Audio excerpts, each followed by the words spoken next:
விஜய் டிவியில் ஒளிபரப்பாகி வருகின்ற சிறகடிக்கும் ஆசை சீரியலில் மீனாவை காணவில்லை என்றதும் முத்து பதட்டத்துடன் அனைத்து இடங்களிலும் தேடிப் பார்த்தார். பிறகு வீட்டிற்கு திரும்பிய முத்து மீனாவை பார்த்ததும் சந்தோஷத்தில் செல்லமாக மீனா மீது கோபப்பட்டு பின் அரவணைத்துக் கொண்டார். அந்த நேரத்தில் இவர்கள் இருவரின் அன்பை பார்க்கும்போது ரொம்பவே பூரிப்பாக இருந்தது. முக்கியமாக முத்து மீனா மீது வைத்திருக்கும் அளவு கடந்த காதலை யதார்த்தமாக காட்டினார். பிறகு அனைவரும் சேர்ந்து மீனாவிடம் எங்கே போனாய் என்று கேட்கிறார். அதற்கு நான் பூ கட்டும் விஷயமாக போயிருந்தேன். போகும் பொழுது வீட்டில் யாரும் இல்லாததால் சுருதியிடம் மட்டும் சொல்லிவிட்டு போனேன் என்று சொல்கிறார். விஜயாவுக்கு சவுக்கடி கொடுக்கும் சுருதி. ஆனால் ஸ்ருதி எதுவுமே சொல்லவில்லை என்று எல்லோரும் யோசித்துக் கொண்டிருக்கும் பொழுது சுருதி வருகிறார். அப்பொழுது அவரிடம் கேட்டதற்கு எனக்கே தெரியாதே என்று சொல்லிய நிலையில் எப்பொழுது சொன்னீங்க என்று மீனாவிடம் கேட்கிறார். அப்பொழுது மீனா நீங்கள் குளிக்கப் போகும் பொழுது உங்களிடம் சொல்லிட்டு நான் கிளம்பிவிட்டேன் என்று சொல்கிறார். உடனே ஸ்ருதி அந்த நேரத்தில் நான் காதில் ஹெட்போனை மாட்டிக்கொண்டு பேசிக் கொண்டிருந்தேன். அதனால் நீங்கள் சொல்லுவதை நான் கவனிக்கவில்லை என்று சொல்கிறார். பிறகு இந்த பஞ்சாயத்து ஒரு வழியாக முடிந்த நிலையில் மீனா விஜயாவை பார்த்து நீங்கள் என்ன சொன்னீங்க? என் புருஷனுக்கு என் மேல பாசமே இல்ல, வேண்டா வெறுப்பாக இருக்கிறார் என்று சொன்னீங்க.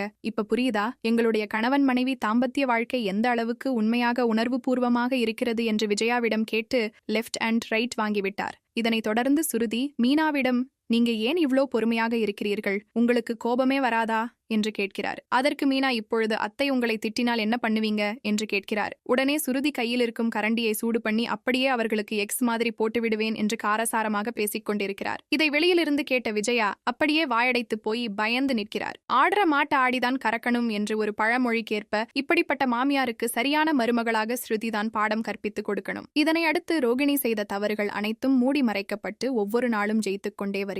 அந்த வகையில் ரோகிணிக்கு ஆப்பு வைக்கும் விதமாக முத்துக்கு ஒரு ஆதாரம் கிடைக்கப் போகிறது. அதாவது காரில் சவாரி ஏற்றுக்கொண்டு போகும்போது எதேர்ச்சியாக முத்து கண்ணில் ரோகிணி மாமா பிரவுன்மணி சிக்கப் போகிறார். ஆனால் முத்து பார்த்து விட்டார் என்று தெரிந்ததும் ரோகிணி மாமா ஓடி ஒளிய போகிறார். பிறகு முத்து இதுதான் என்னுடைய முதல் வேலை என்று ரோகிணியின் மாமாவை தேடிப் பிடித்து ரோகிணி பற்றி மறைந்து கிடக்கும் பல உண்மைகளை வெளிக்கொண்டு வரப்போகிறார். இந்த ஒரு தருணம் கூடிய விரைவில் நடந்தால் டிஆர்பி ரேட்டிங்கில் முதலிடத்திற்கு வந்துவிடும்.